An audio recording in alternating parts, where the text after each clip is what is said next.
Did you know that movies, action movie, drama movie, did you know that all movies require ethics for them to work? There's a good guy, there's a bad guy. There's a young man who's on a mission to fulfill his father's last wish. You used to have a movie scene, someone kicks a dog, and the young man went, "Oh, that's my dog. I'm hurt. Why did you hurt my dog?" Think for a second. What I'm saying now is every time you look at a movie scene, when you're looking at movies in general, they use ethics to manage it to make it work. Without the ethical structure in the background, there can be no movie. It just doesn't work. The human mind needs something to grab onto. Without that, it just doesn't work. So ethics is very important. And if you're going to write movies, you need to morality. But if you're going to write a comic book, you're going to create even video games. Not all video games, but many video games. Okay. If you're going to write a story, write a novel, you need to understand ethics. Without ethics, what you're creating is not going to engage people. In the same way, your life, your human life, with your friends, with your family, with your coworkers, without ethics in the background, there are no relationships. There is no family without ethics. There is no friendship without ethics. In fact, you call it enemies. Ethics called it pieces. So ethics is so important to us, but it's in the background. And the more you know about it, the more you can help in the foreground, the better life you can have. I believe because of these reasons, we are justified and motivated into studying morality itself in a more formal way. For this reason, I am introducing this course. It is a summary analysis of ethics. All right. It's a summary analysis of ethics. So let me jump right in and give you the preview. And I'm going to begin, first of all, by maybe saying a few words about myself. Okay. Oh, I'm Alan McPhee. Oh, you read the PowerPoint. Why you read the slide, man? You shouldn't have read the slide like that. That ain't right. Okay. Just a little bit about me. I teach college philosophy, and I got, you can read on the slide.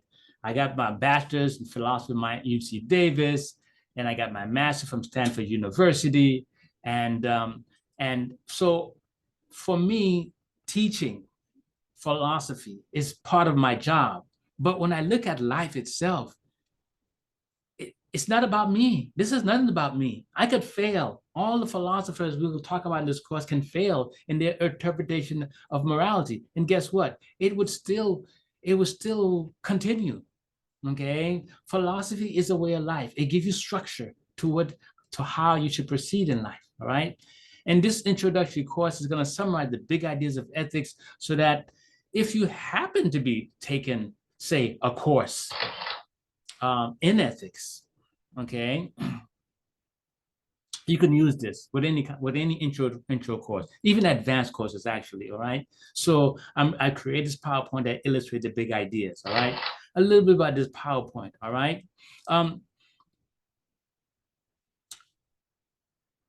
It's trying to get you to have a comprehensive or general understanding of how ethics works and how to look at it. All right.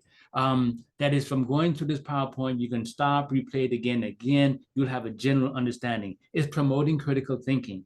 Ethics is not about you remembering rules of behavior and things of that nature. Ethics is about you understanding what makes it right, what makes it wrong, your own understanding. You could still choose to do wrong if you like, but at least you understand you're doing wrong. There's nothing like doing something wrong out of ignorance because you didn't even know it's wrong. Is it nice to do something wrong when you know it's wrong? So, even though I'm teaching ethics, it's not about code compliance, okay? And I am directing myself towards college level courses for college students, okay? Because I teach the college level, and I'm aiming this course towards those individuals.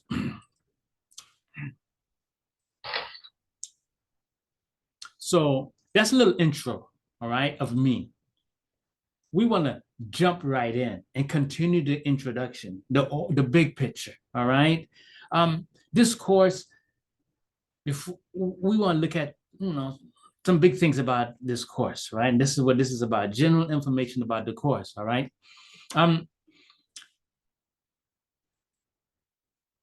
It is not possible for me in the video series here to give you all the understanding. I can give you the understanding such that you can talk about it, you can think about it, you can even use it in your life. But if you want to have the deeper scholarly understanding, you need to be able to read. Now, I just gave you a paragraph here that I sometimes use in my introductory courses. I present this little statement explaining the root concept of ethics, where the concept emerged in Greece, and on and on and on. You can stop the PowerPoint and read that if you want. But the whole idea is that if you want a deeper understanding, I recommend that you also read. Don't just use this presentation here, all right? And here's what I'm going to say, right?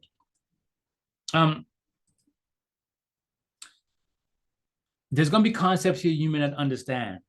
I'm sharing it to you to my recommended sources. The Internet Encyclopedia of Philosophy is my go-to resource for concepts. The Stanford Encyclopedia of Philosophy is my next one.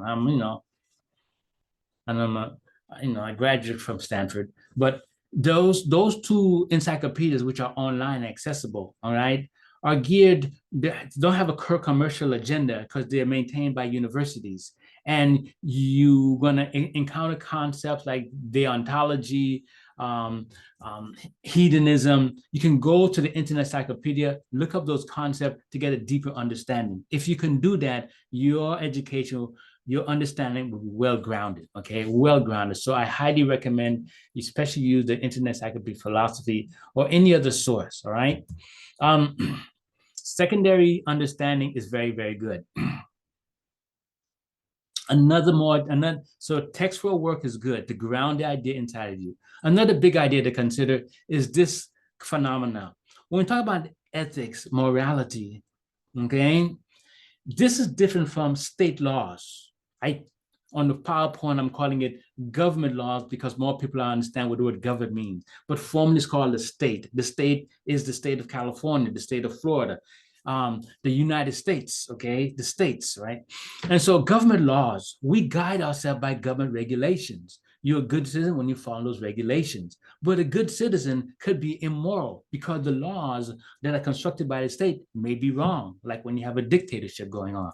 Okay, so you have an oppressive regime, which the laws are penalizing the good people, the morally good people. All right, so laws are different from moral laws. Government laws, state laws are different from moral laws. Religion, you can live your life religiously, following religious guidelines so that you can go to heaven. Okay, religious laws and morality are still different. Because different religion, you're looking at Hinduism, you're looking at Christianity, Muslim, or Islam, I should say. You look at different religions and you're using the guideline, the precepts of those, so that what? You can advance your soul to the next place in the next world, okay? Morality is different. Morality is about self-governance. Self-governance. A good moral person, a good ethical person makes a great religious person. A good moral person, a good ethical person makes a great citizen. Morality is about self-governance. How do I guide myself? What choices do I make in this situation, that situation, that situation? Okay? And as you make your choices, sometimes your choices are in agreement with the religion, sometimes it may not be. Sometimes your choices agree with the state law, sometimes it may not be, okay? And those choices that you make for yourself, those are the ones we call ethics and call morality. We want to distinguish those because you can control your moral code, but you can't really control the government rules or the religious rules. You have to go through a system and appeal to the system to see if anyone would want to change those rules, okay? So we draw a distinction there. Another general concept we look at is the idea of ethics and morality. I've already started. I said ethics and morality. I'm going back and forth, and many people have problems understanding which is which, okay? I'm going to be using mostly the word morality, but there is a distinction in my philosophy about the two concepts, all right? And so let's look at the way these concepts emerge in conversation and elsewhere in life. When we use the word ethics, this whole discipline is called ethics, ethos, okay? It primarily looked at behavior, acts that affect other people, even verbal act that's coming, that you create a sound that can affect other people. That can also be called ethical. Okay, so it's the study of conducts of acts. Okay, as I mentioned before, acts that promote the greater good in that relationship or in that group you're in. They deal with universal truths in the sense that in any friendship, in any love relationship, in any family arrangement, these are the basic acts that are needed for that relationship to work. Okay. And there are some debatable area where you apply ethics. Today, people look at animal ethics, okay, planetary ethics, environmental ethics, right? We use the concept in many ways to say whether or not humans are being unethical to the environment, unethical to the animals, right? But it is really a debate whether or not those animals or the plants are moral agents. We can treat them in a humane way, but it's a debate, and maybe in an advanced class we can go and talk about these things, all right? Because if ethics is about self-governance, it's very difficult to speak of an animal as being self-governed. Please note you can read the slides to get all the details. That you could stop the slides and read it, what I have up there. I just want to share some separation between ethics and morality. When we use, and often when I use the word morality in philosophy, it really means general justification. Someone did something that's ethical, okay? They told the truth, but is it moral? Moral means I have the logical, theoretical understanding of why that particular truth-telling was good, which means sometimes truth-telling is the wrong thing to do. But in general, truth-telling is good. How do you know in general? Because it could generalize within reasoning. That's the general way we use the word ethics, okay? It's about the mind, the way we use morality, I should say, not ethics. It's the way we use the mind, okay? It's about the mind. And in fact, when we look at mental acts, when you have intentions, when you plan on doing something, that planning, that act itself, if you carry it out, it could be ethical or it could be unethical. Some philosophers, including myself, will judge those intentions as moral or immoral, even though it's not acted out in the world. So in that sense, the minds, the mental activities can be judged, okay? Notice the last statement on that PowerPoint. Morality is primarily concerned of mystics, yogis, spiritualists, religious people, and philosophers. Groups or type of people that deal with things that are transcendental to the physical, okay? But think about it like this. You have a mind, all humans have a mind. And when you act openly, you're going to act with your body. We can judge you ethically, but something is going inside your mind. Maybe you do something wrong, unethical, but inside your mind, somebody gave you the wrong instructions. Although we can observe you doing it, you think you're doing something right because you've been misinformed, you've been misled. So we draw a distinction between the external activities and the mental drive that's behind it, the intentions, the knowledge. Okay, and that's where the word morality comes in. The one last aspect, which is very difficult, but is part of day-to-day life, the idea of feelings. Please stop the PowerPoint and read the concept I presented here. What role do feelings play? It turns out for the philosophers, some philosophers are going to argue it plays a very important role. Many philosophers are going to argue no, it should not have such an important role because they're unpredictable, all right? But moral feelings is the idea is that you can use feelings to guide your behavior. One feeling will say this is right, another feeling is right. It's not how you feel about the thing, but that you have a feeling of rightness and wrongness, Like you can feel love with Sarah, and then you follow Sarah, hey, Sarah, how you doing? Let's go out. Or you feel you hate Sarah, or you feel you hate Jane. Okay, I don't like Jane. And because of that feeling, you move away from her. You move towards Sarah and away from Jane. All right. Those feelings move in the right direction. So there is not this understanding in philosophy that there are moral feelings out there. And if you cultivate then the sensitivity to those feelings, you can live a life driven to do the right thing by your feelings. Okay. This is controversial, of course, because many people do break rules and do things that are not good based on their feelings, okay? Again, this is a topic for yogis, spiritualists, religious people. But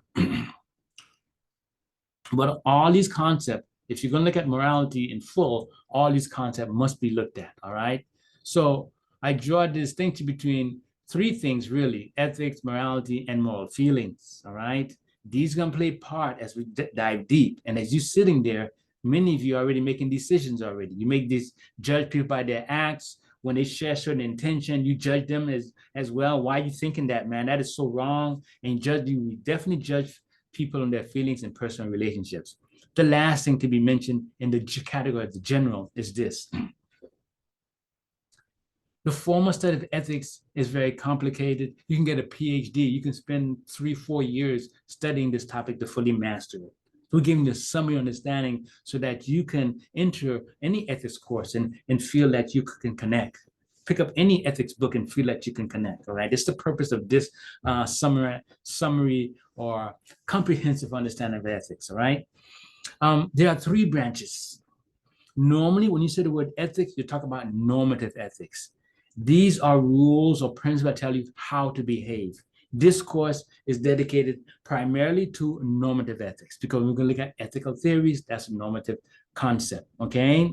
And then you have method ethics and applied ethics. Applied ethics is like ethics in the workplace, ethics in healthcare, ethics in law enforcement, all right? When you look at ethics in a particular dimension, all right, understanding rules and understand when you get in certain areas that these rules should apply, but they may be applying in a very different kind of way. Okay, it's a separate study, all right? And method ethics answers the question of why. Why should we be ethical? And what are the minimum structure of being ethical? Why be ethical? Why shouldn't I break my promise to my friend? Okay, why shouldn't I lie to my parents? Okay, so method ethics, as it's often seen the philosophical question, it asks why. Is it a necessity that I be ethical? Is it a necessity that I be ethical to my friend? Okay, that is those are separate study. This course here has begin with ethical components, method ethics, okay? And it's going to end with some applied ethics. And the core of it is going to be normative ethics. A real course in ethics cannot be without all of these together. It's just that you could have an entire course or full study in the method ethics. And you can get the whole PhD in applied ethics because that side runs really, really deep, okay? It runs really, really deep. So these are my general introduction to our study, okay? General information of what we're about to do in this particular course.